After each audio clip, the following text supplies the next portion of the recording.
বাক্যে যাই, প্রার্থনা করি আমরা। মঙ্গলময় স্বর্গে আব্বা, তোমাকে ধন্যবাদ দিই তোমার দয়ার জন্যে। তুমি আমাদের আশ্রয়, তুমি সংকটকালে অতি সুপ্রাপ্য সহায়। আর সেই কারণে আমরা আনন্দ পাই প্রভু তোমার কাছে এলে, কারণ তোমার কাছেই আছে সমস্ত কিছুর আনন্দ। তোমার দক্ষিণ হস্তে নিত্য শুভ। আমাদেরকে আশীর্বাদ করো। আজকে সকালবেলা প্রার্থনা করি যারা আমাদের বিরুদ্ধাচরণ করেছে, যারা আমাদের প্রতি অন্যায় করেছে, যারা আমাদের বিরুদ্ধে ক্ষতি করেছে, তুমি তাদেরকেও তোমার একই শান্তি, একই আনন্দ, একই অনুগ্রহ তুমি দাও। তুমি তাদেরকে ক্ষমা করো, আমরা তাদেরকে ক্ষমা করি, এবং তোমার পরিত্রাণের আনন্দ আমাদের সবার মধ্যে দাও। আমরা এই পৃথিবীতে যেমন আছি প্রভু, তুমি আমাদেরকে পরিবর্তন করে, রূপান্তর করে অনন্তকাল তোমার সাথে থাকার সুযোগ করে দাও। সবাই যাব আমরা, কেউ বাকি থাকবো না। তুমি আমাদের প্রত্যেককে আশীর্বাদ করো। আজকে তোমার বাক্য থেকে আমাদের সাথে কথা বলো, আমাদেরকে বুঝিয়ে দাও। আমাদের প্রভু মনোযোগ ধরে রাখো, কনসেন্ট্রেশনকে তুমি অনুগ্রহ দাও। যিশু নামে প্রার্থনা করছি, আমিন। আসলে এই সময় বাইবেল থাকলে আমরা তুলে ধরি, একসঙ্গে বলি, এটা আমার বাইবেল, ঈশ্বরের বাক্য।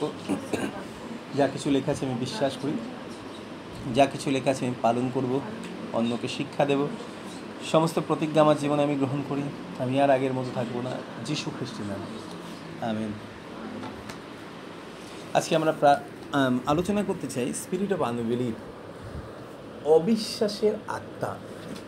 আমি জানি পৃথিবীতে সব কিছু নিয়ন্ত্রণ করছে হয় পবিত্র আত্মা, নাহলে মন্দ আত্মা। পবিত্র আত্মা তিনি যা কিছু নিয়ন্ত্রণ করেন সেটা সবসময় পবিত্র, এবং আমি ঈশ্বরকে ধন্যবাদ দিই। পবিত্র আত্মা কখনও তিনি আমাদেরকে দুঃখার্থ করেন না, তিনি আমাদেরকে কখনো কষ্ট দেন না, এবং এটাই হচ্ছে ঈশ্বরের ইউনিক কাজ। বাইবেলে কাছে তিনি মনুষ্য সন্তানগণকে অন্তঃকরণের সাথে কখনো তিনি দুঃখার্থ করেন না। আমরা দুঃখ পাই, কষ্ট পাই এই পৃথিবীতে, ঈশ্বর তিনি আর কখনো আমাদের জীবনে দুঃখ অ্যাড করেন না, কিন্তু তিনি আমাদেরকে আনন্দ দেন। বাইবেলে যত জায়গায় আমি পড়েছি, আদি পুস্তক থেকে প্রকাশিত বাক্য পর্যন্ত, আমি কোনো জায়গায় দেখিনি যে মানুষ অন্যায় করার পর ঈশ্বর তাকে চিরদিনের জন্য দূরে সরিয়ে দিয়েছেন। কি অদ্ভুত না? বরং বারবার করে ঈশ্বর তিনি মানুষকে তার কাছে ফিরিয়ে আনার জন্যে, তাকে ভালোবাসার জন্যে, তার স্বপ্নকে জানার জন্যে এবং তার ইচ্ছাকে জানার জন্যে, তার ইচ্ছা অনুযায়ী জীবনযাপন করার জন্য তিনি অনুপ্রেরণা দিয়েছেন। তার পবিত্র আত্মাকে তিনি দিয়েছেন, যেন পবিত্র আত্মা আমাদেরকে গড়ে তোলেন, আমাদেরকে আশীর্বাদ দেন, আমাদেরকে সাহায্য করেন। আজকে আমরা দেখতে চাই এই রকমই আরেকজন আছে যে সবসময় আমাদেরকে দুঃখার্ত করে, যে সবসময় আমাদেরকে কষ্ট দেয়, যে সবসময় আমাদেরকে দোষী করে, যে সবসময় আমাদের বিরুদ্ধাচরণ করে, ঈশ্বরের বিরুদ্ধে মিথ্যা কথা বলে, সে হচ্ছে মন্দ আত্মা। আর তার যে কাজগুলো, সেই সমস্ত মন্দ কাজের আরেকটা কাজ হচ্ছে স্পিরিট অফ আনবিলিভ, আমাদের মধ্যে অবিশ্বাসের মনোভাব নিয়ে আসে। অবিশ্বাসের মনোভাব নিয়ে আসে। কেন? কারণ সে জানে ঈশ্বরকে দুঃখ দেওয়ার জন্যে অবিশ্বাসটা যথেষ্ট শক্তিশালী। আজকে আমরা দেখতে চাই বাইবেল থেকে কী করে আমরা এই আনবিলিভ স্পিরিটকে আমাদের ব্যক্তিগত জীবনে গ্রহণ করে ফেলি, এবং একই সঙ্গে দেখতে চাই কী করে তার উপর আমরা জয়লাভ করতে পারবো। একটা বিষয় বলে রাখি প্রচার শুরু করার আগে, বাইবেলের কাছে ঈশ্বর তিনি আমাদের হৃদয় জানেন, এবং আমরা যে ধুলি মাত্র, আবার বলি, হি নোজ, তিনি জানেন যে আমরা ডাস্ট। এবং বাংলা বাইবেলে খুব ভালোভাবে লেখা আছে, আমরা যে ধুলি মাত্র, ইহা তাহার স্মরণে আছে। স্মরণে আছে কথাটার অর্থ হচ্ছে তিনি ভুলে যাননি যে আমরা মাটি দিয়ে তৈরি, আর সেই জন্য আমরা ফ্যাজাইল, আমরা ভঙ্গুর, আমরা বারবার ভুল করে ফেলি। দেখুন ঈশ্বরের হৃদয়ে কত ভালোবাসা। একবার পিতর তিনি উপলব্ধি করতে পেরেছিলেন ক্ষমার আনন্দ। আমরা একটা গান করি না, পাপ ভারতে মুক্তি কি আনন্দের। এবং ঈশ্বরকে ধন্যবাদ দিই, যেদিন পিতর ভুল করেছিল, বাইবেল লেখা আছে তিনি কারোর কাছে কিন্তু স্বীকার করেনি। নতুন নিয়মে একমাত্র পিতর যে প্রথমে প্রভুর কাছে স্বীকার করেছিল, প্রভু আমি মহাপাপী, এর আগে কেউ স্বীকার করেনি। কি তাকে অনুপ্রেরণা দিয়েছিল স্বীকার করার জন্য? একটাই মাত্র বিষয়, যিশুর আলোতে সে নিজেকে দেখতে পেয়েছিল। যিশুর আলোতে সে নিজেকে দেখতে পেয়েছিল। আচ্ছা বলুন তো, কেন সেদিন পিতর প্রভুকে বলেছিল, প্রভু আমি মহাপাপী? কী ছিল কারণটা? একটাই কারণ, স্পিরিট অফ আনবিলিভ, অবিশ্বাসের আত্মা। যখন প্রভু যিশু তাকে বলেছিল, পিতর তুমি তোমার নৌকাটা গভীর জলে নিয়ে চলো, তারপরে জাল ফেলো, মাছ পাবে। ভেরি ফার্স্ট ওয়ার্ড পিতর তিনি কী বলেছিলেন? সিমন, প্রভু আমরা সারা রাত পরিশ্রম করেছি, বাট ফাউন্ড নাথিং, আমি কিচ্ছু পাইনি। তারপর তিনি অপোজ করেননি, আর কিছু করেনি, কিন্তু স্পিরিট অফ আনবিলিভ, অবিশ্বাসের আত্মাটা তার হৃদয়ে জেগেছিল। তার হৃদয়ে উপলব্ধি হয়েছিল যে আমি অবিশ্বাস করেছি ঈশ্বরকে। দেখুন কি অদ্ভুত না, পিতর তিনি অবিশ্বাস করার পরে ঈশ্বর কিন্তু তিনি তার কাজকে থামিয়ে দেন। কাজকে থামিয়ে দিয়েছিলেন না, প্রভু তাকে এত আশীর্বাদ দিয়েছিলেন যে পিতর বিশ্বাস করতে বাধ্য হয়েছিল যিশু পারেনি। এত মাছ পড়েছিল পিতরের এন্টায়ার লাইফে, ওই জালে এর আগে কোনোদিন এত মাছ পড়েনি যে 2-3টে নৌকা ভর্তি হয়ে নৌকা ডুবে যাচ্ছে মাছের মানে, ঢেউতে না, নৌকা ডুবে যায় ঢেউতে, জলে, বাতাসের কারণে। সেদিন নৌকাটা ডুবে যাচ্ছিল শান্ত সমুদ্রে শুধু মাছের ভারে। যখন সমস্ত কিছু হয়ে গেছে, প্রভু যিশু তিনি দাঁড়িয়ে রয়েছেন নৌকায়, জাল মাছ সব ছেড়ে দিয়ে প্রভু যিশুর কাছে এসে হাঁটুর ওপর বসে জানু পাতিয়া, বাইবেলের কাছে জানু পাতিয়া, হাঁটু পেতে পিতর স্বীকার করেছিল। তিনি বলেন, প্রভু আমি মহাপাপী। কনভিকশন কোথা থেকে এসছে? যেই মুহূর্তে পিতর আশীর্বাদটা দেখেছিল, পবিত্র আত্মা যিশুর আলোতে তার হৃদয়টাকে দেখতে সাহায্য করেছিলেন। পিতর তুমি যিহুদি, তুমি জানো মুক্তিদাতা আসবে, তুমি জানো পরিত্রাতা আসবে, তুমি জানো তিনি উদ্ধার করবেন, তিনি তোমার নৌকাতে তোমার সাথে কথা বলেছেন, তোমাকে ইনস্ট্রাকশান দিয়েছেন, তোমাকে আশীর্বাদ করার জন্যে, পাওয়ার জন্যে, তুমি শুনেছ। কিন্তু কেউ না দেখলেও যিনি তোমার সামনে দাঁড়িয়ে আছেন তিনি দেখেছেন যে তোমার হৃদয় অবিশ্বাসে ভরা ছিল। তিনি তোমাকে আশীর্বাদ করেছেন। So what is your responsibility? তোমার দায়িত্ব দিন, আস্ক ফরগিভনেস। একবার মাত্র প্রভুর কাছে গিয়ে জানু পাতিয়া পিতর তিনি বলেছিলেন, প্রভু আমি মহাপাপী। পিতরের তো যাওয়ার জায়গা নেই আর, তিনি বলেন, প্রভু তুমি আমার কাছ থেকে চলে যাও। অদ্ভুত দেখুন, যারা পাপী তারা সবসময় ভাবে ঈশ্বর তাদের থেকে মুখ ফিরিয়ে নিয়েছেন, তাদের কাছ থেকে দূরে সরে গেছেন, ঈশ্বর আর তাদেরকে আশীর্বাদ করবেন না, ঈশ্বর আর তাদেরকে ভালোবাসবেন না। স্পিরিট অফ আনবিলিভ, অবিশ্বাসের আত্মা আমাদের জীবনে এটাই দেখায় যে ঈশ্বর তোমার কাছ থেকে দূরে চলে যাবেন তোমার অন্যায় জীবনের জন্য। কিন্তু ঈশ্বরকে ধন্যবাদ বলুন তো, প্রভু যিশু চলে গেছিলেন না, তিনি বললেন ফলো মি, আমি যেখানে যাচ্ছি তুমি আমার সাথে চলো। আজকে থেকে তুমি আর মাছ নয় কিন্তু মানুষ ধরবে। এবং আমি ঈশ্বরকে ধন্যবাদ দিই, সেই দিন থেকে পিতরের জীবনটা বদলে গেছিল। শুধুমাত্র তাই না, বহুবার তারপরেও কিন্তু পিতর তাকে অস্বীকার করেছিল, অনেক ভুল করেছিল অনেকবার, কিন্তু একবার প্রভুর আহ্বান পিতর তিনি শুনেছিলেন। তারপর থেকে পবিত্রতা সবসময় তাকে অনুপ্রাণিত করেছিলেন, তুমি যাই করো তুমি যিশুর সঙ্গে থাকো। বাইবেলে লেখা আছে না, ঈশ্বরের নিকটে থাকা আমার পক্ষে মঙ্গল। কেন?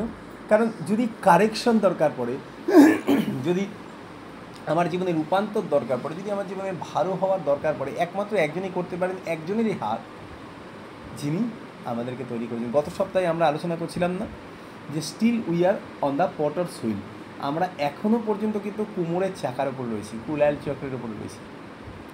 আমরা যেন মনে না করি কখনো, প্রভু আমি তোমাকে একবার জেনে গেছি, আমি ব্যাপটিজম নিয়েছি, আমি পরিত্রাণ পেয়ে গেছি, বাস যথেষ্ট প্রভু, আমি পরিবর্তন হয়ে গেছি, আমাকে আর তৈরি করার কিছু নেই। আর আমি এখন একবার অন্যায় করে ফেলেছি, তার মানে এই যে আমাকে আর তুমি দয়া করবে না, আমি আর স্বর্গে যেতে পারবো না। কিন্তু মনে রাখবেন, আমরা ঈশ্বরের কুলাল চক্রের উপরে রয়েছি। হি ইজ দ্য পটার, আমরা পটার না। তিনি আমাদেরকে এখনও তৈরি করে চলেছেন। এবং একটা পাত্র কখনো নিজেকে দেখতে পায় না যে তাকে কুমোর কীভাবে তৈরি করছে, কুমোর কীভাবে তৈরি করছে। পাত্রটা হয়ে গেলে পরে যখন সেই পাত্রটা অন্য কেউ দেখে এবং যখন বলে অপূর্ব, তখন সেই পাত্রটা বুঝতে পারে এত দিন ধরে আমাকে যে তৈরি করেছে, আমার কদাকার রূপটা সে পরিবর্তন করে আমাকে এত অ্যাকসেপ্টেবল করেছে, যে কোনো মানুষ আমাকে দেখলে পরে এখন ভালোবাসছে। আমাদের ব্যক্তিগত জীবনে তাই। এবং আমার মনে হয় সেই দিনটা যেদিন মানুষ আমাদের জীবনে যীশু খ্রিস্টকে দেখতে পাবে, বাইবেলের কাছে না আন্তিওকিয়াতে শিষ্যরা প্রথম খ্রিস্টিয়ান নামে অভিহিত হয়েছিল। কারণ মানুষরা তাদের মতো, দে আর জাস্ট লাইক আস, তারা আমাদের মতো ছিল, আমাদের মতো অবিশ্বাসী, আমাদের মতোই দুর্বলতা, আমাদের মতোই ভুল কাজ করছে, তারা আমাদের মতোই জীবনযাপন ছিল। কিন্তু পটার সুইলের উপরে থেকে তারা রূপান্তর হতে হতে হতে হতে এমন একটা জায়গায় ছিল যেখানে যীশু খ্রিস্টকে তাদের জীবনের মধ্যে দিয়ে দেখা যেত। এবং খ্রিস্টীয় জীবনে এটাই হচ্ছে আমাদের ফাইনাল আশীর্বাদ, যখন মানুষ আমাদের দিকে তাকিয়ে যীশুকে দেখতে পারে। আজকে আমরা বাইবেল থেকে কয়েকটা জায়গা দেখতে পাই যেখান থেকে দেখতে পাবো যে কোথা থেকে আমাদের জীবনে এই স্পিরিট ঢোকে এবং কীভাবে আমরা সেখান থেকে বেরোতে পারি। ইব্রিয় তার 3:12 বাইবেল লেখা আছে, হিব্রু তার 3:12, ভাতৃগণ, কাদেরকে বলা হয়েছে? বিশ্বাসীদেরকে বলা হয়েছে। টুডে আজকে আমাদেরকে বলা হয়েছে, ভাতৃগণ দেখি। কি দেখতে বলেছে? আমাদের কত টাকা পয়সা আছে, আমাদের কি আছে না আছে, আমাদের কি প্রয়োজন আছে না আছে, সেগুলো কিচ্ছু না। কি অদ্ভুত দেখুন, যখন ঈশ্বরের বাক্য আমাদেরকে দেখতে বলে, জাগতিক বিষয় আমাদেরকে দেখতে বলে না। কেন? কারণ জাগতিক বিষয় দেখার জন্য প্রভু আছে। অনেস্টলি বলি, একজন বিশ্বাসী, বলুন তো, বিশ্বাসী হয়ে আমরা আত্মিক বিষয়গুলোর দিকে বেশি তাকাই না জাগতিক বিষয়গুলোর দিকে বেশি তাকাই? জাগতিক বিষয়গুলোর দিকে বেশি তাকাই। যখন একজন মানুষকে আমাদের সামনে আমরা দেখতে পাই, খুব ন্যাচারালি, সাধারণভাবে আমরা প্রথমেই তার খারাপ গুণগুলো দেখি। একটা এক্সাম্পল, পেছনে একটা ওয়াল আছে, বলুন তো গোটা ওয়ালের মধ্যে কি চোখে পড়ছে? গোটা ওয়ালের মধ্যে কি চোখে পড়ছে? প্রথমেই যে জায়গাটা রংটা নষ্ট হয়ে গেছে আর বালি বেরিয়ে গেছে। আপনি বলতে গোটা ওয়ালটা এত সুন্দর কালার, গোটা ওয়ালের মধ্যে একটা ভালো ক্যালেন্ডার আছে, প্রভু যিশুর নাম লেখা রয়েছে, গোটা ওয়ালের মধ্যে ওখানে কি বলবো, ড্রয়ার করা রয়েছে, কত সুন্দর লাইট লাগানো রয়েছে, একদম ওয়ালটা পুরো পারফেক্ট অ্যালাইনমেন্ট রয়েছে। এগুলো কোনো কিছু না দেখে আপনি দেখবেন বারবার কিন্তু ওই যেখানে রংটা চলে গেছে ওই জায়গাটায় চোখটা পড়ছে। আমি আজকে এখানে 2 মাস আছি, এই 2 মাসে কম করে কয়েকশোবার ওই জায়গাটায় চোখ পড়ছে। যখনই দেয়ালের দিকে তাকাই প্রথমে ওই জায়গাটায় চোখ পড়ে, কারণ মনে ফিক্স হয়ে গেছে ওই জায়গাটায় খুঁত আছে। আর এইভাবেই যখন আমরা কোনো মানুষের দিকে তাকাই, প্রথমেই আমরা তার সমস্ত দুর্বল বিষয়গুলো দেখে ফেলি। ও ভালো না, ওকে দিয়ে কিছু হবে না, ওর এইরকম জীবনযাপন, ও কখনো বদলাবে না। বাইবেল আমাদেরকে কোনো জাগতিক বিষয় দেখতেই বলে না। আর এইরকম দেখতে দেখতে দেখতে দেখতে একটা সময় আসে যখন আমরা নিজেদের জীবনের দিকে দেখতে আরম্ভ করি। শুধুমাত্র তাই না, আমার প্রচুর অভাব, আমার কিছু নেই। আর এগুলো কখন আসে বলুন তো? যখন আমরা অন্যের দিকে তাকাই আর তারপরে ভাবি ওর যেটা আছে সেটা আমার নেই, তার মানে আমার কিছু নেই। ঈশ্বরের বাক্যে লেখা আছে না, তোমার যাহা কিছু আছে তাহাতেই সন্তুষ্ট থাকো। খ্রিস্টীয় জীবন শুধু বলবো না, এই পৃথিবীতে মানুষের জীবনের সব থেকে টাফেস্ট বিষয়টা হচ্ছে নিজেকে তৃপ্ত রাখা। সারাদিনের শেষে এসে আপনি প্রচুর পরিশ্রম করেছেন, সারাদিনের শেষে এসে আপনি যা কিছু আয় করেছেন সেটাতেও আপনার জীবনে তৃপ্তি নেই। বাইবেলের কাছে এটা বায়ু ভক্ষণ মতো, হাম করে হাওয়া খাচ্ছে মানুষ, হা করে হাওয়া খাচ্ছে। বাইবেলের কাছে বায়ু ভক্ষণ, সব কিছু ভ্যানিটি ভ্যানিটি, ইংরেজি লেগেছে না, অসার অসার অসার, কোনো কিছুতে আপনি তৃপ্তি নেই। আপনি ঘরের দিকে তাকিয়ে দেখুন, ঘরে ঈশ্বর তিনি অনেক কিছু দিয়েছেন, কিন্তু তাও মনে হচ্ছে তৃপ্তি না। কেন? আপনি ভালো কোনো জায়গায় গিয়ে তাকিয়ে ফেলেছেন। একবার, তারপরে মনে হচ্ছে ওইটা এলেই ভালো হতো। আপনি বড় বড় হোটেলে যাবেন, বড় বড় রেস্টুরেন্টে যাবেন, সেখানে আপনি ভালো ভালো খাবেন, ছেলে মেয়েদেরকে সেখানে নিয়ে যাবেন, ভালো খাই নিয়ে আসবেন। তারপরে গোটা মাসে তারা 70 বার বলবে, বাবা আবার কবে নিয়ে যাবে, মামা আবার কবে নিয়ে যাবে। প্রতিদিন মা কত পরিশ্রম করে, কত হৃদয়ের ভালোবাসা দিয়ে বিনা পয়সায় তাদেরকে রান্না করে খাওয়াচ্ছে, কিন্তু মনটা পড়ে রয়েছে কোথায়? ওই জায়গায়। কারণ ওইটা যা ভালো, ঘরেরটা তা ভালো না। আর এটা হচ্ছে আমাদের হৃদয়। আমরা সবসময় বাইরেরটাকে ভালো করে মনে করে, আর আমার মনে হয় আমার জীবনে সেটা নেই, যদি সেটা আমার জীবনে থাকতো তাহলে সেটা ভালো হতো। ঈশ্বরের বাক্য আমাদেরকে কখনো আমাদের বাহ্যিক জীবনটা দেখার জন্য বলে না। বাইবেলে যে ভাতৃগণ দেখিও, কী দেখতে বলেছে? পাশে অবিশ্বাসের এমন মন্দ হৃদয় তোমাদের কাহার মধ্যে থাকে। বাইবেলে যে তুমি তোমার হৃদয়ের দিকে থাকো, আর কোথাও দেখো না। তুমি দেখো তোমার হৃদয়ের দিকে, এবং হৃদয়ের দিকে কি দেখতে বলেছে? তোমার জীবনে যা ভুল আছে সেগুলো না, বলছে যেন শয়তান তোমাকে না ঠকায়, তুমি তোমার হৃদয়ের দিকে লক্ষ্য রাখো, যেন আর সে তোমাকে না ঠকাতে পারে। কি দিয়ে ঠকায়? এমন মন্দ হৃদয়। আচ্ছা বলুন তো, হৃদয়টা কখন মন্দ হয়? কখন মন্দ হয় আমাদের হৃদয়? যখন আনবিলিভ। ভালো হৃদয় ঈশ্বর তিনি তৈরি করেছেন, ঈশ্বর তিনি সব কিছু উত্তম করেছেন। না, ঈশ্বরের বাক্যে লেখা আছে, সব কিছু তৈরি করার পরে যখন ঈশ্বর তিনি দেখলেন, তারপরে তাকিয়ে তিনি কি বলেন? উত্তম। উত্তম কথার অর্থ হচ্ছে বেস্ট, গুড, বেটার, বেস্ট। উত্তম কথাটা হচ্ছে বেস্ট। তিনি বেস্ট তৈরি করেছেন আপনাকে আমাকে। এবং যখন ঈশ্বর তিনি আমাদের যে উত্তম হৃদয়ে তিনি তৈরি করার পরে, এই হৃদয়টাই মন্দ হয়ে যাচ্ছে যখন আনবিলিভ প্রবেশ করছে। ভালো করে দেখ, লাইনটা পড়ুন আরেকবার। ভাতৃগণ দেখিও, পাছে অবিশ্বাসের এমন মন্দ হৃদয়। হৃদয়টা মন্দ হয় তখনই যখন আনবিলিভ প্রবেশ করে, সুন্দর জায়গাটা নষ্ট হয়ে যায়। একটুখানি চিন্তা করে দেখুন, সেদিন থেকে আপনার শান্তির পরিবার নষ্ট হয়ে যাবে যেদিন থেকে আপনার পরিবারে অবিশ্বাস প্রবেশ করবে, স্ত্রীর প্রতি বা স্বামীর প্রতি। এটা কি বাস্তব না? মানে এটা বিয়ে হচ্ছে কত বছরের প্রিপারেশন। আগেকার দিনে বিয়েতে মানুষ কত বছর ধরে গয়না বানাতো, এখন তো গয়নার কথা ছেড়ে দিই। আগেকার দিনে বিয়ের প্রধান বিষয় ছিল, মেয়েকে বিয়ে দেব, আমাকে গয়না বানাতে হবে অন্তত 1 ভরি সোনা দিয়ে। এবং সেই জন্য বিয়ে বাড়িতে ডাকাত করতে জানেন। এখন বিয়ে বাড়িতে মানুষ ভালো জামা কাপড় পরে এসে খেতে, ডাকাতকে আপনি দেখতেই পাবেন না। কারণ ডাকাত জানে ওখানে কারোর গলায় সোনার জিনিস নেই, সব রোল গোল পড়েছে, বেকার পয়সা খরচ করে গিয়ে বেকার যাওয়া উচিত না। আগেকার দিনে ডাকাত বিয়ে বাড়িতে পড়তো শুধুমাত্র সোনার গয়নার জন্য। আমি অনেক বছর আগে, প্রায় ধরুন 20 বছর আগে, আমি সুন্দরবনে একটা বাড়িতে প্রচার করতে গেছিলাম।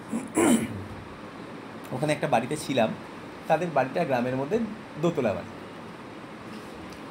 এবং দোতলা বাড়ি গ্রামে 20 বছর আগে, তার মানে তারা ওখানে সব থেকে ধনী মানুষ। সবই তো খড়ে ছাওয়া বাড়ি বা টালির বাড়ি, তাদের বাড়িতে গেছি, তারা ওখানকার ধনী মানুষ। তা আমি যখন দেখছিলাম ওখানে যে বোন ছিল, তার সাথে যখন কথা বলছিলাম, আমাকে বললো, দাদাভাই আমার দেওরকে ডাকাতরা গুলি করে মেরে দিয়েছিল। আমি বললাম তাই? বলে হ্যাঁ, ওর ছবি আছে। ছেলেটা ভীষণ অল্প বয়স। বলছে আমার দেওর মাত্র 19 বছর বয়স ছিল।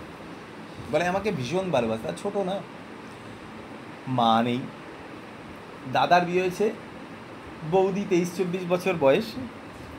গ্রামের দিকে তো এরকমভাবে বিয়ে হয়, বৌদি 23-24 বছর বয়স। তা ও বৌদিকে মায়ের মতো ভালোবাসত, এত ভালোবাসত, 19 বছর বয়স হল। আর বৌদিও কম বয়স, ভাইয়ের মতো পেয়েছে, ভীষণ ভালোবাসতো একে বলে। বলে আমার হাজব্যান্ড বাইরে কাজ করতো, আমার দেওর আমাকে ভীষণ ভালোবাসত, আমার ভাই।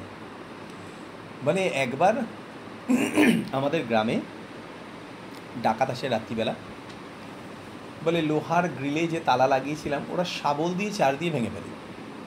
একসাথে প্রায় 7-8 জন এসছে। বলে লোহার গ্রিলটাকে তো ভেঙে ফেলে, 2-একটা বোমা মারে, বাস লোকে যারা বাইরে ছিল তারা সব ঘরে জানলা দরজা বন্ধ করে দিয়েছে। বুঝে গেছে যে ডাকাত পড়েছে, আর কেউ আসবে না। বলে আমার ঘরে শুধু আমার দেওর একা, ওপরে ও আছে, আর আমি আমাদের ঘরে ঘুমাচ্ছি। বলে ডাকাত জানতো যে আমার ঘরে সোনা আছে, কারণ স্বামী নেই ঘরে, আর বিয়ে হয়েছে গ্রামের বিয়ে 20 বছর আগে, অনেক সোনা দিয়ে বিয়ে দিয়েছে, 1-1.5 ভরি সোনা আছে। বলে দরজাটা ওরা শাবল দিয়ে মেরে, কুড়ুল দিয়ে মেরে ভেঙে দিয়েছে, কাঠের দরজা ভেঙে দিয়ে ঘরের ভেতর ঢুকেছে। আর আলমারি তো নেই, বলে বাক্সে রাখা ছিল, বাক্সের তালা ভেঙে দিয়েছে, দিয়ে যখন সোনার গয়না বের করে নিয়ে যাচ্ছে তখন আমি বাধা দিয়েছি, বাক্সটাকে জড়িয়ে ধরেছি যে ছাড়বো না। তা আমাকে ডাকাতটা খুব লাথি ঘুষি প্রচুর মেরেছে, মেরে আমাকে ছিটকে ফেলে দিয়েছে। বলে আমার ওই লেগেছে বলে আমি চিৎকার করে উঠেছি, ওপর থেকে আমার দেওর শুনতে পেয়ে আমাকে এত ভালোবাসে, বলে ওপর থেকে ও দৌড়ে নেমেছে আমাকে বাঁচাবে বলে। বলে সেই সময় একজন ডাকাত রাইফেল থেকে ওকে গুলি করে, বলে গুলিটা ওর পেটে লাগে, ও পড়ে যায় সিঁড়ি থেকে গড়িয়ে। বলে তারপরে ডাকাতটা সব কিছু নিয়ে চলে যায়। বলে তখন আর আমার সোনার জিনিসের দিকে আমার আর দৃষ্টি দিই। বলে আমি তখন শুধু আমার ওই দেওর, আমার ওই ভাইকে নিয়ে আছি। বলে জানেন পেটে এত বড় ফুটো হয়ে গেছে আর এত যন্ত্রণা না ও সহ্য করতে না পারে, পেটের ভেতরে হাত ঢুকিয়ে নিজে নাড়ি ভুড়ি টেনে বার করে ফেলেছে। বলে আমার চোখের সামনে ও 1.5 ঘন্টা ছটফট করতে করতে মারা যায়। এখনকার দিনে আমরা সবসময় চিন্তা করি অন্য মানুষের কী আছে। আগেকার দিনে বিয়ে বাড়িতে ডাকাত পড়তো বা বাড়িতে ডাকাত পড়তো সোনার জিনিসের জন্য। এখন আর আমার সোনার জিনিসপত্রের দিকে লক্ষ্য নেই। আমার মনে হয় যে অন্য যার কারোর যেটা আছে সেটা যদি আমার হয় তাহলে ভালো হয়। আর যখন আমরা সেটাকে গ্রহণ করতে শুরু করি তখন আমাদের জীবনে সমস্যা শুরু হয়। এত টাকা খরচা করে বিয়ে দেওয়া হয়, আপনি বলুন তো কত বছরের অপেক্ষা, কত বছরের ভালোবাসা, শুধুমাত্র একটা সন্দেহ, স্পিরিট অফ আনবিলিভ যদি শয়তান কারোর মধ্যে ঢুকিয়ে দিতে পেরেছে, আমি আপনাকে গ্যারান্টি দিচ্ছি যদি আপনি প্রভু যিশুকে শেষ দিন পর্যন্ত ধরে রাখতে না পারেন তাহলে আপনার পরিবারকে কেউ বাঁচাতে পারবে না, ভাঙবেই ভাঙবে শয়তান। আপনি মিলিয়ে নেবেন। আপনি জানেন পরিসংখ্যান কী বলে? প্রেজেন্ট টাইমে লাস্ট 10 ইয়ার্সে গত 10 বছরে পৃথিবীতে সবথেকে বেশি ডিভোর্স হয়েছে। এত বছর পৃথিবীতে যত না ডিভোর্স হয়েছে, স্ট্যাটিস্টিক্স বলছে লাস্ট 10 ইয়ার্সে সব থেকে বেশি ডিভোর্স। ইভেন ভারতবর্ষে আপনি যদি কোর্টে যান আপনি দেখতে পাবেন ডিভোর্সের পর ডিভোর্সের মামলা। আপনি টিভি চ্যানেল খুলে দেখবেন কটা সিনেমা আর্টিস্ট বলুন তো, তারা খুশি, খেলোয়াড়রা খুশি। 1 বছর হচ্ছে না ডিভোর্স। কেন? কারণ কেউ কাউকে মেনে নিতে পারছে না, অবিশ্বাস। আমি যেরকম চেয়েছিলাম তুমি সেরকম না। আপনি বলুন তো যদি প্রভু তিনি আমাদেরকে ওই একই কথা বলেন, স্বর্গ সেকেন্ডে ফাঁকা হয়ে যাবে। আমি ঈশ্বরকে ধন্যবাদ দিই, বাইবেল কাছে আমাদের হৃদয়কে গার্ড দেওয়ার বিষয় লেখা আছে। ঈশ্বরের বাক্যে লেখা আছে বুক পাটা পড়ার জন্য। কিসের বুক পাটা? ধার্মিকতার বুক পাটা। যদি আপনি ধার্মিক ঈশ্বরকে জেনে আপনি যদি ধার্মিকতার পথে চলেন তাহলে আপনার জানার দরকার নেই তো কে কেমন, আপনি ঠিক থাকলেই যথেষ্ট। স্বর্গে আপনাকে কেউ নিয়ে যাবে না। আপনি বলুন তো আমাদের জীবন থেকে শান্তি আনন্দ, আমাদের পরিবার থেকে শান্তি আনন্দ কেন চলে যায়? এই শান্তি আনন্দ আমাদের জীবন থেকে কেউ নিতে পারে না, আমরা নিজেরা বার করে দিই। আমরা নিজেরা বার করি। আপনার জীবনের শান্তি আনন্দ হারানোর জন্য কেউ দায়ী না। আজকে যাকে নিয়ে আপনি অশান্তিতে ভুগছেন, আপনি বলুন তো 2 বছর আগে সে যখন ছিল না আপনার জীবনে শান্তি ছিল না, অন্য কেউ ছিল, অন্য কোনো বিষয় ছিল যেটা নিয়ে আপনার জীবনে শান্তি ছিল না। শয়তান সবসময় কাউকে না কাউকে, কারণ না কারোর বিষয়ে আপনাকে দেখাবে যাতে আপনি আপনার জীবন থেকে শান্তি হারিয়ে ফেলেন। নিজের হৃদয়কে গার্ড দেয়া, গার্ড ইউর হার্ট। আমি ঈশ্বরকে ধন্যবাদ। আপনি বিশ্বাস করুন একটা বিষয় প্রভু তিনি আমাকে খুব ভালো করে বুঝিয়েছেন। আমি একবার প্রভুকে বলছিলাম যে প্রভু, যেগুলো জীবনে কখনো আশা করিনি, যেগুলো জীবনে কখনো ভাবিনি, প্রভু সমস্ত অপমান বহন করেছি। আমি প্রভুকে বলেছি প্রভু পৃথিবীতে আর কোনো অপমান নেই, যেগুলো পাওয়ার নেই, সব পেয়ে গেছি, প্রায় সব পেয়ে গেছি। কিন্তু আপনি বিশ্বাস করুন একদিন প্রভু তিনি আমাকে বলেছেন, আমি তো তোমাকে দোষী করিনি। এবং ওই ওয়ার্ডটা আমার হৃদয়কে এত তৃপ্তি দিয়েছে। তারপর থেকে আমি বিশ্বাস করুন আমার প্রায় 50 বছর বয়স। আমি ঈশ্বরকে ধন্যবাদ দিই, আমি উপলব্ধি করেছি প্রভু যদি তুমি কাউকে গ্রহণ করেছো তাহলে তার কোনো সার্টিফিকেট দরকার পড়ে না। সাধু পৌল তিনি বলছেন, তোমাদের থেকে সুখ্যাতিপত্রে আমার কি কোনো প্রয়োজন আছে? না, কারণ আমি থাকবো যার সাথে, সে আমাকে সার্টিফিকেট দিয়ে দিয়েছে তুমি আমার। এবং জানেন আরেকটা মজাদার কথা বাইবেলে তিনি বলেছেন, দেখুন বাইবেল খুলুন, পরম গীত খুলুন। পরম গীতে আমরা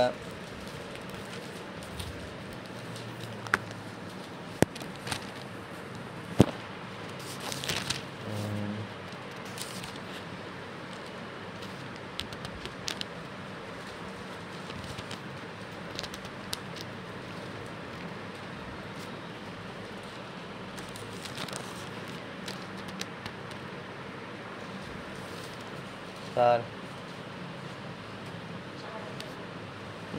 4 অধ্যায়, হ্যাঁ 4 অধ্যায় 7 পদ আমরা পড়ি। কারো কাছে ইংলিশ বাইবেল আছে? আচ্ছা, যদি ইংলিশ বাইবেল থাকে, মোবাইল নেই, যদি ইংলিশ বাইবেল থাকে কেউ একজন 4 অধ্যায় 7 পদটা পড়ুন, আর বাংলায় একজন 4 অধ্যায় 7 পদটা পড়ুন। আমি পড়ছি। দেখুন প্রথমে লেখা আছে, ওই মম প্রিয়ে। কাকে বলছে? প্রেমিকাকে বলছে। প্রেমিক, মাইন্ড দ্যাট, এটা কিন্তু প্রেমিককে বলছে না, প্রিয়ে মানে ফিমেল জেন্ডার, প্রেমিকা। তারপরে লেখা আছে, দেখো তুমি সুন্দরী, এটাও কিন্তু ফিমেল জেন্ডার। সুন্দর হলে মেল, সুন্দরী মানে ফিমেল। সো ঈশ্বর সলোমন তিনি উপলব্ধি করছেন প্রিয় হচ্ছে প্রভু যিশু, আর প্রিয়তমা বা প্রিয়া হচ্ছে মণ্ডলী। সো কে কাকে বলছে? প্রভু যিশু তিনি মণ্ডলীকে বলছেন ওই মম প্রিয়ে। ইংরেজিতে লেগেছে ও মাই ডার্লিং, লেগেছে বাইবেলে লেগেছে my darling you are beautiful all over. তুমি ভীষণ, তোমার সব কিছু সুন্দর। Now read the 7th verse.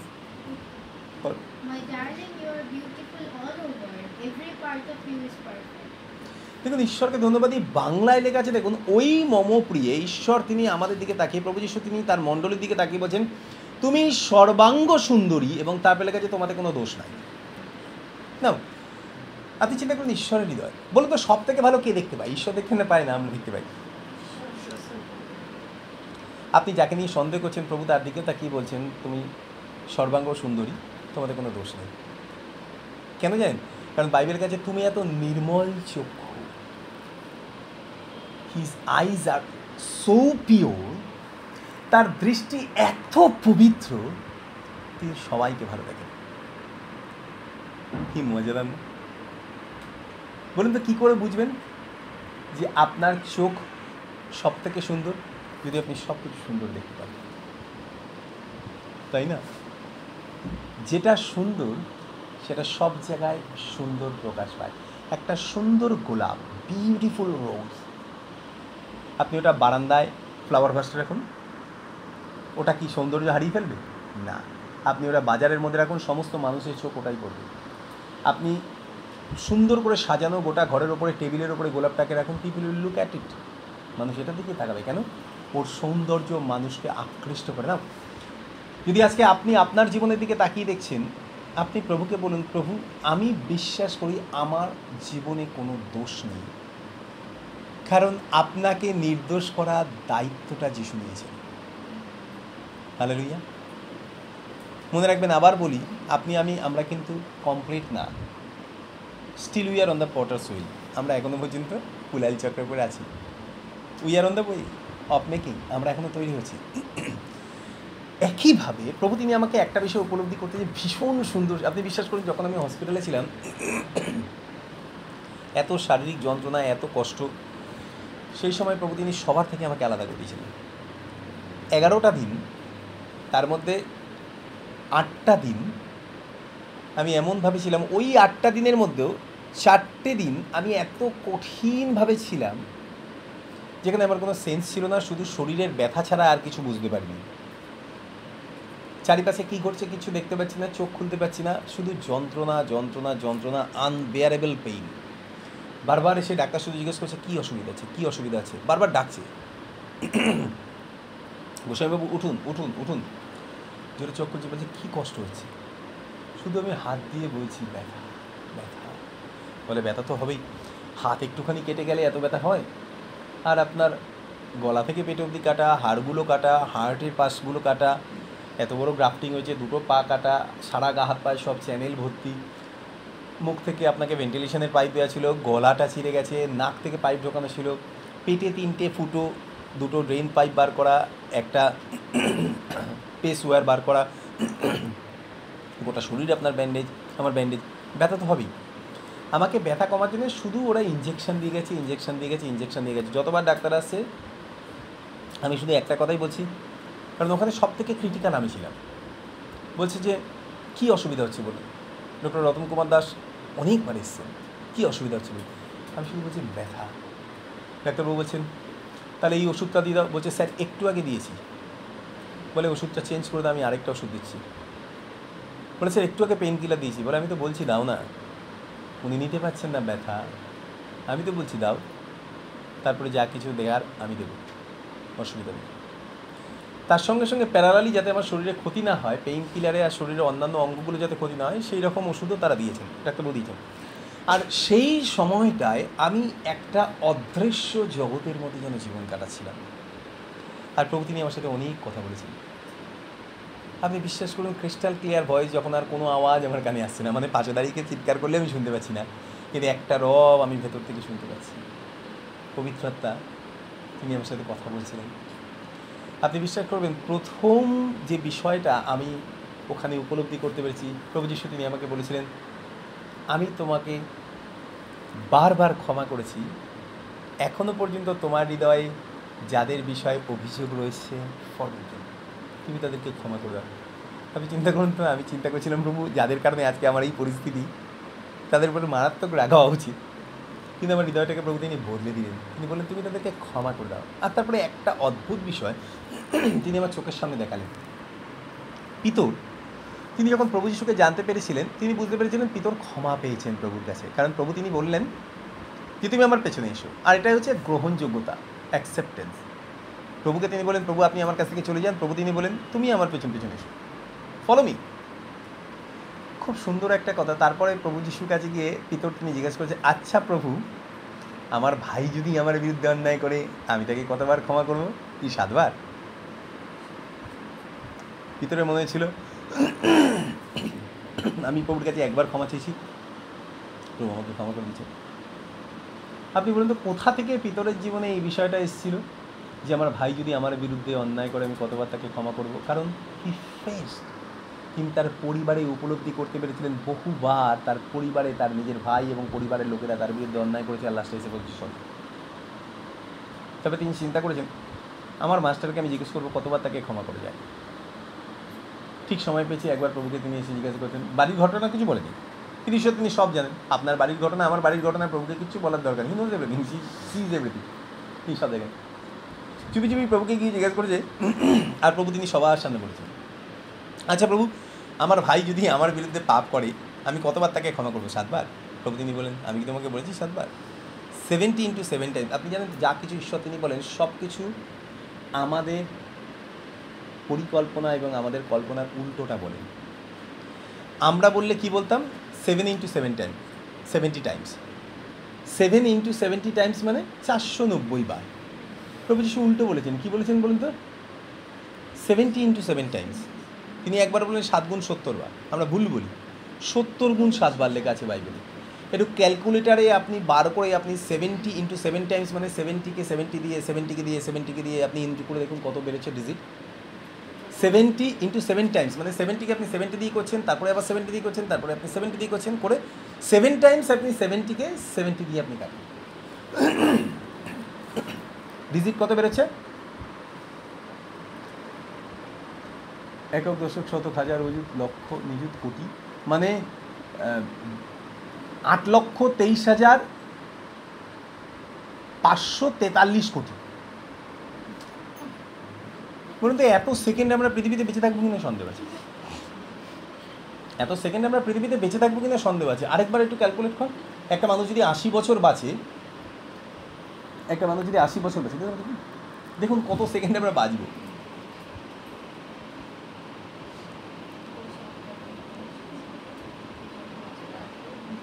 তিন 3600 সেকেন্ডে 1 ঘন্টা কিন্তু এক্স্যাক্টলি।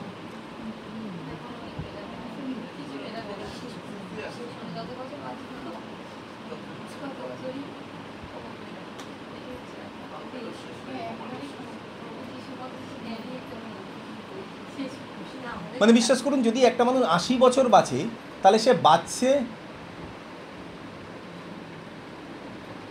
2,52,000 কোটি সেকেন্ড।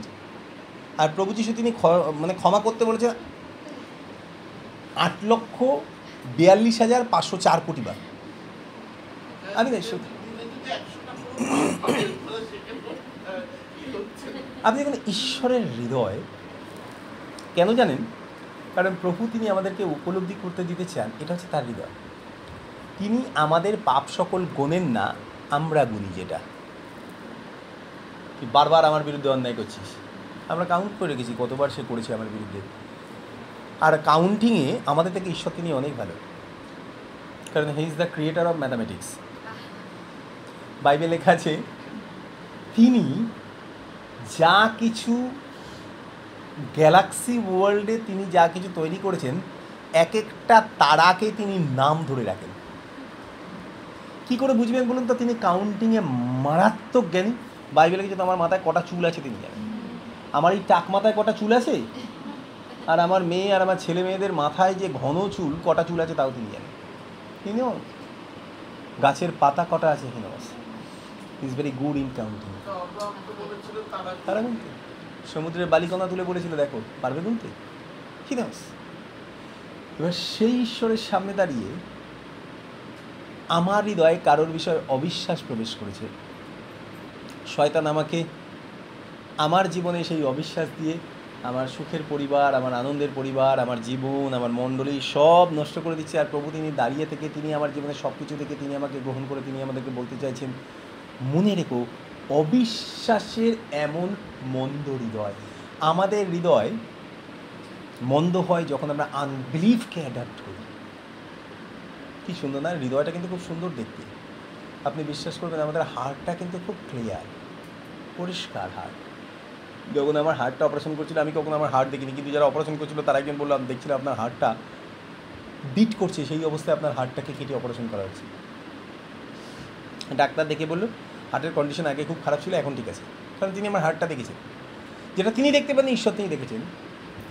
ওপরটা একদম পরিষ্কার অভিজিৎ, ভেতরে অনেক ময়লা। আর সেই জন্য হার্ট অপারেশন ওপর থেকে হয়ে গেল, ডাক্তার বলে দিল অ্যাবসলিউটলি ভালো। উনি দেখুন একদম পারফেক্ট বিট হচ্ছে ওনার হার্টে, পাম্প হচ্ছে, ব্লাড যাচ্ছে, মেশিন টেশিন লাগানো রয়েছে, সব কিছু দেখুন উনি বেঁচে আছে, একদম হার্টের কন্ডিশন খুব ভালো। প্রভু তিনি আমাকে ওই সময় যখন আমি সবার থেকে আলাদা, আমার স্পিরিট যখন একা ঢুকছে, পবিত্রতা এসে তিনি আমাকে বলছেন তোমার হার্ট ওপর থেকে ভালো হলো, ভেতরে অনেক কিছু রয়েছে যেটা আমি দেখতে পাচ্ছি। আর তার মধ্যে আরেকটা জিনিস আছে, ক্ষমা না করা, মানুষের পাপ ধরে রাখা, তারপর রেগে যাওয়া, সেগুলি তোমাকে এগুলো ছেড়ে দিতে হবে। আমি ঈশ্বরকে ধন্যবাদ দিই, জানতো এই পৃথিবীতে ঈশ্বর তিনি আমাদের অন্য কোনো কিছু দেখে তাকাতে বলিনি। আমরা সবসময় চিন্তা করি টাকা কত আছে, ব্যাংকে কী পাচ্ছি, আগামী দিনে কী পাবো, আমি যেগুলো করিনি সেগুলোও আমার দরকার, আমার বাপ ঠাকুরদা আমার জন্য কী রেখে গেছে, আমি আমার ঠাকুরদাকে চোখেই দেখিনি সাপোজ কোনো দিন, তার উপরেও আমি রেগে যাচ্ছি কেন? আমার বাবা সারা জীবন তাকে দেখেছে, আর আমার বাবাকে মাত্র 1 কাঠা জমি দিয়ে গেছে, আর বাদ বাকি যারা কোনো দিন দেখেনি তাদেরকে 10 কাঠা লিখে দিয়ে গেছে। মানে যাকে জীবনে দেখিনি তার উপরেও আমি রেগে যাচ্ছি কেন? তাকে মেনে নিতে পারছি না। আরে সে তো আমার সাথে কোনো সম্পর্কই নেই, তার উপরে মানে আমরা জাগতিক বিষয়গুলো দেখে দেখে দেখে দেখে এমন হয়ে গেছি আমাদের নিজেদের জীবনের দিকে আর আমরা তাকাতে পারছি না। কিন্তু ঈশ্বর তিনি তাকিয়ে বসে রয়েছেন, এবং ঈশ্বরের বাক্যে লেখা আছে পাছে অবিশ্বাসের এমন মন্দ হৃদয় তোমাদের কাহারও মধ্যে থাকে যে তোমরা জীবন্ত ঈশ্বর হইতে সরিয়া পড়ো। আমি আবার বলছি তো কেউ পারবে না আপনাকে আমাকে প্রভু থেকে সরাতে, শুধু আনবিলিভ পারবে প্রভু থেকে আমাদেরকে দূরে নিয়ে নিতে, শুধু আনবিলিভ পারবে। আজকে সকালবেলা লাস্ট আরেকটা বাক্য পড়তে চাই, যেটা আমাদের জীবনে প্রয়োজন আছে এখান থেকে বেরিয়ে আসা। কিন্তু আনবিলিভ থেকে বেরিয়ে আসা খুব সহজ, জানেন তো? দেখুন আরেকটা বাক্য পড়ছি, সেখান থেকে আমরা দেখলে বুঝতে পারবো।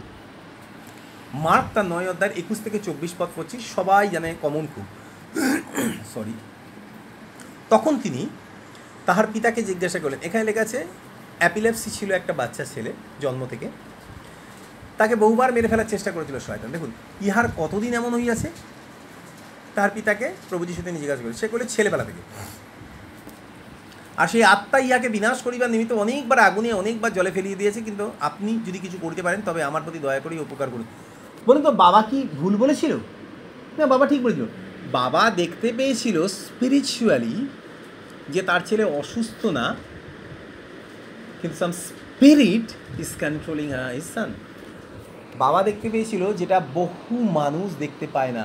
আপনি চিন্তা করে দেখুন, সেই সময় মানুষ অন্ধকারে ডুবেছিল, কিন্তু তার বাবা দেখতে পেয়েছিল অ্যাপিলেপসিটা এটা একটা রোগ নয়, কিন্তু এটা একটা মন্দ আত্মা, বলে একটা আত্মা। সে বারবার চেষ্টা করছে আমার ছেলেকে মেরে ফেলার জন্য। বাবাটা খুব ভালো, হাততালি দেওয়া উচিত বাবার জন্য, যে বুঝতে পেরেছিল ছেলের জীবনে স্পিরিচুয়াল এটা। কিন্তু কি অদ্ভুত দেখুন, ছেলের জীবনে আত্মাটাকে দেখতে পেয়েছে, কিন্তু নিজের জীবনে আনবিলিভটাকে দেখতে পায়নি।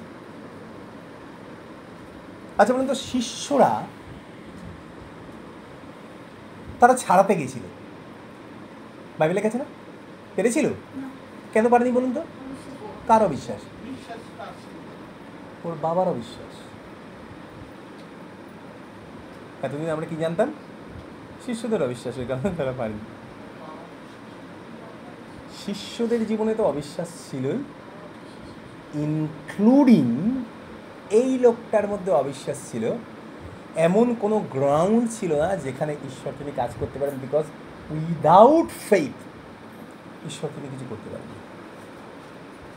যারা এসেছিল করার জন্যে তাদের জীবনেও সন্দেহ, অবিশ্বাস। যে ডেকেছিল তার জীবনেও অবিশ্বাস, কারোর জীবনে বিশ্বাস নেই। যখন যিশুকে বলল, কী করে সম্ভব হলো? কারণ যিশুর জীবনে অবিশ্বাস বলে কোনো কিছু নেই। তার মধ্যে অবিশ্বাসের কোনো হৃদয় নেই। যদি অবিশ্বাসের হৃদয় থাকতো তিনি কোনোদিন আপনাকে আর আমাকে বিশ্বাস করতেন না। বলুন তো, তিনি জানেন না আমরা কেমন? তিনি জানেন। তিনি জানেন না, তিনি জানতেন না যে তার দলে একজন চোর আছে যে টাকা পয়সা চুরি করে নেয় ঝুলি থেকে। তথাপি তিনি তাকেই ঝুলি রাখতে দিয়েছিলেন, কারণ তিনি কাউকে অবিশ্বাস করেন না। It is his character, unique character. তার ভালোবাসাটা এত অদ্ভুত। থোমা সন্দেহ করেছিল, থোমার কাছেই তিনি গেছিলেন। তিনি বলে, তোমার হাতটা দাও, হাতটা দাও। প্রমাণ চেয়েছিল। আমি যতক্ষণ না পর্যন্ত তার হাতে হাত দিয়ে আর কুক্ষিতে সে হাত দিয়ে বিশ্বাস করো না। হঠাৎ প্রভু তিনি সামনে গিয়ে দাঁড়িয়ে বলে, এই তোমা হাতটা দাও। তোমার কেঁপে উঠেছে। হাতটা নিয়ে তুমি আমার কুক্ষিতে সে দিয়ে দেখো, তুমি প্রমাণ চেয়েছিলে, আমি প্রমাণ দিয়েছি। কেন? যাতে এই আনবিলিভ তোমার মধ্যে থেকে চলে যায়। তিনি আমাদেরকে সাহায্য করেন, he helps us to deal with our unbelief. তিনি কখনো রেগে যাননি, দূর করে দাও ওকে টিম থেকে, ও আমাকে বিশ্বাস করেনি না। তিনি সরাসরি তোমার কাছে চলে গিয়ে তিনি বলেন, তোমার হাতটা দাও, আমার কুক্ষিতে সে হাত দিয়ে দেখো, আমার হাত দুটো দেখো, দেখো আমি কিনা, সি। তারপরে তুমি বিশ্বাস করো। কেন? কারণ আমি চাই তোমার মধ্যে থেকে যেন আনবিলিভটা চলে, কারণ আনবিলিভ আমাদের হৃদয়কে ইমপিওর করে দেয়। বাইবেলের কাছে, তবে আমাদের প্রতি দয়া করিয়া উপকার করুন, কিন্তু আপনি যদি কিছু করতে পারেন। যিশু তাহাকে কইলেন, যদি পারেন। শিষ্যদেরকে বলেছিলেন না, কারণ প্রয়োজন ছিল তার বাবার জীবনকে পরিবর্তন করা ছেলের জন্য। আজকে আপনার পরিবারকে পরিবর্তন করার জন্য আপনাকে পরিবর্তন হতে হবে। পরিবারের লোকদেরকে প্রথমে পরিবর্তন করতে পারবেন না। একজন অপরিবর্তন মানুষ কখনো 10 জন অপরিবর্তন মানুষকে পরিবর্তন করতে পারে না। বলুন তো, একজন অসুস্থ চিকিৎসক আর 10 জন অসুস্থ মানুষের চিকিৎসা করতে পারে না। হাড় ভাঙা হসপিটালে একজন ডাক্তার তার নিজেরই হাত পা ভাঙা, সে আরেকজনের ট্রিটমেন্ট করতে পারবে? বলুন তো, না। বিখ্যাত আই হসপিটালে বিখ্যাত আই সার্জেন্ট, সেই চোখে কম দেখে, সে অপারেশন করতে পারবে চোখ? না, তার ক্ষমতাই নেই। ডাক্তারখানায় লোকজন এসছে, ডাক্তারবাবু একজনকে নিয়ে এসছি, সে বিছানা থেকে উঠতে পারছে না। কেন? না, লুজ মোশন হয়েছে, 30 বার পায়খানা গেছে। যে ডাক্তারকে দেখতে নিয়ে গেছে সেই ডাক্তার 25 বার গেছে, বলুন তো তার উঠে যে 30 বার গেছে তার চিকিৎসা করা সম্ভব না। এই জন্য প্রভু তিনি বলেছেন একজন অন্ধ হওয়ার জন্য অন্ধকে পথ দেখাতে পারে না। যতক্ষণ না পর্যন্ত আমরা হৃদয় থেকে পিওর হচ্ছি, আমাদের পরিবারের কাউকে বদলায়, আমরা অন্য মানুষকে দেখি, ওকে বদলাতে হবে। আর সেই জন্য প্রভু তিনি ওই ডিজিটটা বলেছিলেন, যেটা পিতরের কাছে এক্সপ্লেন হয়ে গেছিলো। পিতর আর দ্বিতীয়বার জিজ্ঞাসা করেনি প্রভু আমার ভাইকে কতবার ক্ষমা করুন। সে বুঝে গেছে ভাই ক্ষমা চাওয়ার আগেই ক্ষমা করে দিতে হবে, তুই যা কিছু করছিস তার আগেই তোকে ক্ষমা। তার মানে কেই নয় বলুন, আমি যখন ঈশ্বরের সাক্ষাতে দাঁড়াচ্ছি, আমি তার উপস্থিতিতে যাওয়ার আগে থেকেই প্রভু তিনি বলছেন আমি জানি তুমি কেমন, ক্ষমা করুন। যখন ওই মহিলাটা যে খুব খারাপ, শিমুনের বাটিতে যখন প্রভু যিশু তিনি খেতে বসেছিলেন, ওই মহিলাটা খুব খারাপ, সমাজে সব মানুষ জানে ও ব্যভিচারী, হ্যাঁ মগলিন মরিও সবাই জানে ও খুব খারাপ। এসে প্রভু যিশুর পায়ের সামনে দাঁড়িয়ে আছে, চোখ থেকে টপটপ করে জল পড়ছে, আর তার পাটা চুল দিয়ে মুছিয়ে দিচ্ছে। যিশুকে শুধু ছুঁয়ে ফেলেছে। বাইবেলে লেখা আছে, শিমন মনে মনে চিন্তা করছে, তুমি যদি ভাববাদী হতে, মনে মনে চিন্তা করছে। আমরা মনে করি আমাদের মনটা সব থেকে গুপ্ত জায়গা, কেউ তো দেখতে পাচ্ছি না, শুধু আমি একা দেখতে পাচ্ছি। আমাদের পাশে একজন আছে, জানেন তো, সেদিন শিমুনের পাশে যিনি ছিলেন আজকে আপনার আমার পাশে তিনিই আছেন, নেই? বাইবেলে লেখা আছে দেখো, যুগান্ত পর্যন্ত প্রতিদিন আমি তোমাদের, সেদিন শিমুনের সঙ্গে যিনি ছিলেন আজকে আপনার আমার সঙ্গে আছেন। কি ভয়ঙ্কর, তিনি সোজা আমাদের হৃদয়ে দেখতে পান। আমি যখন আমার পরিবারে আরেকজনকে সন্দেহ করছি, আমার মণ্ডলীতে আরেকজনকে সন্দেহ করছি, প্রভু তিনি আমার জীবনের দিকে তাকিয়ে দেখছেন, কি হৃদয় তোমার, তুমি আবার আরেকজনের বিচার করো। হায় হায়, তুমি চিন্তা করে দেখুন, মনে মনে চিন্তা করছে, এই স্ত্রীলোকটি কে, যদি তুমি প্রকৃত ভাববাদী হতো তবে তুমি জানতে কে তোমাকে স্পর্শ করেছে, কত খারাপ। প্রভু সবার হৃদয় দেখছে। একটা এক্সরে মেশিন প্রত্যেকের ভেতরটাকে দেখাতে পারে, তার দুটো চোখ সব কিছু দেখতে পায়। তিনি ওখানে বসে সব শিষ্যদের চোখ দেখেছেন, যেটাকে ইনভাইট করেছে তাকে দেখেছেন, যারা রান্না করেছে তাকে দেখেছেন, যারা বাড়ির আশেপাশে আছে তাদেরকে দেখেছেন, সবাইকে দেখছেন, যে মহিলাটি আছে তাকে দেখেছেন, সবাইকে দেখছে। যখন শিমন মনে মনে চিন্তা করছে, হঠাৎ করে প্রভু শিমনের দিকে তাকিয়ে তিনি বলছেন, I know who she is. Simon, এই মহিলাটিকে তো আমি জানি। মনে মনে বলছি। প্রভু তিনি বলেন, আচ্ছা আমি তোমাকে একটা বিষয় বলি, তুমি বলো তো, কোনো একজন মহাজনের থেকে দুজন ধার নিয়েছিল। সাপোজ আমি ডিজিটটা, বাইবেলের ডিজিটটা না বলে আমি আরও সরলভাবে বলছি, ধরো কেউ নিয়েছে 1 কোটি টাকা আর আরেকজন নিয়েছে 10,000 টাকা। দুজনের একজনও টাকা ফেরত দিতে পারেনি। 1 কোটি টাকা যে নিয়েছে সেও ফেরত দিতে পারেনি, 10,000 টাকা নিয়েছে সেও ফেরত দিতে পারেনি। তিনি দুজনেরই ঋণ মুকুব করে দিলেন, বললেন যাক তোমাদেরকে আর ঋণ দিতে হবে না। বলো তো কে বেশি কৃতজ্ঞ থাকবে? বললো যার 1 কোটি টাকা সেই বেশি কৃতজ্ঞ থাকবে। তখন তিনি বললেন, এই মহিলাটির দিকে তাকো, আগে সে অন্যরকম দেখছিল, এবার যিশু তিনি বলছেন তুমি আবার ওই মহিলাটিকেই দেখো আমার দৃষ্টি নেই।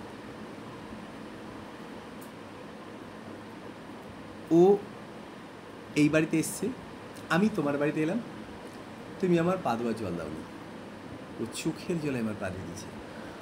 তুমি আমাকে স্বাগত চুম্বন করনি, তুমি আমাকে ভালোবাসোনি। দেখো যখন থেকে এসে তখন থেকে আমার পায়ে চুম্বন করেই চলেছে।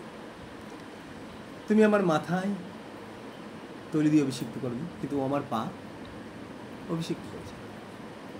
শিমন, যে বেশি ভালোবাসে তার বেশি পাপ ক্ষমা হয়। এতদিন আমরা অন্য কিছু জানতাম। কি জানতাম বলুন তো? যে বেশিবার ক্ষমা চায় তার বেশি পাপ ক্ষমা হয়। প্রভু যিশু কি বলেছেন? যে বেশি প্রেম করে তার বেশি পাপ ক্ষমা হয়।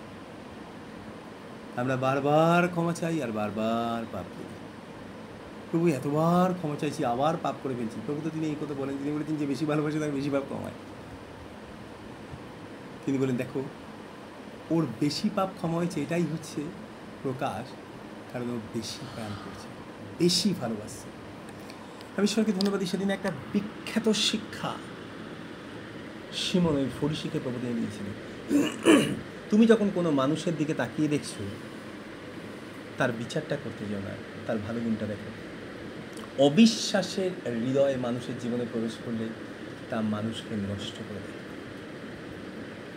আমাদের জীবনে প্রয়োজন আজকে থেকে প্রার্থনা করুন যে প্রভু তুমি সাহায্য করো, আমি যেন শুধু তোমাকে দেখতে পাই, আমাকে দেখতে পাই, এবং আমার হৃদয়ে যেন কোনো অবিশ্বাস না আসে। এবং প্রার্থনা করুন আজকে থেকে প্রভু আমার জীবনে আমি যেন কাউকে অবিশ্বাস না করি। আমি একটা বিষয় আপনাকে বলতে চাই, মনে রাখবেন আপনি কিন্তু ঠকবেন না যদি আপনি সবাইকে বিশ্বাস করেন। পবিত্র আত্মা আপনাকে আত্মা চেনার ক্ষমতা দেবে। কার সাথে আপনার গভীরভাবে মেশা উচিত, কার সাথে আপনার দূরত্বের সমস্যা রেখে মেশা উচিত। কিন্তু অবিশ্বাস মানুষের সাথে শত্রুতা তৈরি করে। কিন্তু যখন ঈশ্বর তিনি আমাদেরকে আত্মা চিনতে দেন, তখন আমরা তাদের শত্রু হই না বা তারা আমাদের শত্রু হয় না। তাদের সাথে আমরা ভালো সম্পর্ক রেখে থাকতে পারি, দূরের সম্পর্ক রেখে থাকতে পারি। প্রভু তিনি আমাদেরকে আশীর্বাদ করুন, তিনি আমাদেরকে দয়া করুন। স্পিরিট অফ আনবিলিভ কী করে মুক্ত হয়েছিল বলুন তো? অমনি সেই বালকের পিতা, 24 পদে লেখা আছে, চেঁচাইয়া অশ্রুপাতপূর্বক চিৎকার করে কেঁদেই প্রভুকে বলেছিল, বিশ্বাস করছি প্রভু, আমার অবিশ্বাসের প্রতিকার করুন। একটাই প্রার্থনা করেছিল, প্রভু তুমি আমার মধ্যে থেকে আনবিলিভ স্পিরিটটাকে তুমি সরিয়ে দাও। আপনার কি মনে হয় ঈশ্বর তিনি শোনেননি প্রার্থনা করেন? হ্যাঁ, সঙ্গে সঙ্গে তিনি বলেছিলেন বেরিয়ে যাও, এই আত্মা বেরিয়ে যাও। ফ্র্যাকশন অফ সেকেন্ড স্পিরিটটা বেরিয়ে গেছিল ছেলের থেকে। আজকে আপনি আর আমি যদি আমাদের জীবনের এই আনবিলিভ স্পিরিটকে যদি প্রভুর কাছে নিয়ে আসি, আর যদি প্রভুকে বলি, প্রভু তুমি আমার মধ্যে থেকে এই অবিশ্বাস সন্দেহ তুমি সরিয়ে দাও, আপনি দেখবেন আপনার দৃষ্টিতে আপনার পরিবারের সবাই ভালো। আপনি যদি সবাইকে ভালো দেখেন, তাহলে আপনি সবাইকে ভালোবাসতে পারবেন। আর জানেন তো, অদ্ভুত বিষয় আপনাকে বলি, ভালোবাসা নিঃস্বার্থ। ভালোবাসা নিঃস্বার্থ, কোনো কিছুর বিনিময়ে ভালোবাসা যায় না। ভালোবাসা এক দিক থেকে আসে, মানুষ ভালোবাসাতেই পরিবর্তন। বাইবেল কাছে তুমি তো প্রেমেই আমার প্রাণকে বিনাশ রূপে উদ্ধার করিবে। প্রভু তিনি আমাদেরকে আশীর্বাদ করুন, তিনি আমাদেরকে বৃদ্ধি দিন, তার গৌরব দেখতে আসুন প্রার্থনা করি। মঙ্গলবার স্বর্গের পিতা তোমাকে ধন্যবাদ দিই, আমাদেরকে বিজয় দাও, আমাদেরকে তোমার বাক্যে বড় করে তোলো, পালন করতে সাহায্য করো, যিশুময় করে তোলো। আজকে থেকে যেন আমরা সম্পূর্ণ তমময় হয়ে উঠি, অবিশ্বাসের উপরে আমাদের বিজয় দাও। যিশু নামে প্রার্থনা আছে, আমিন।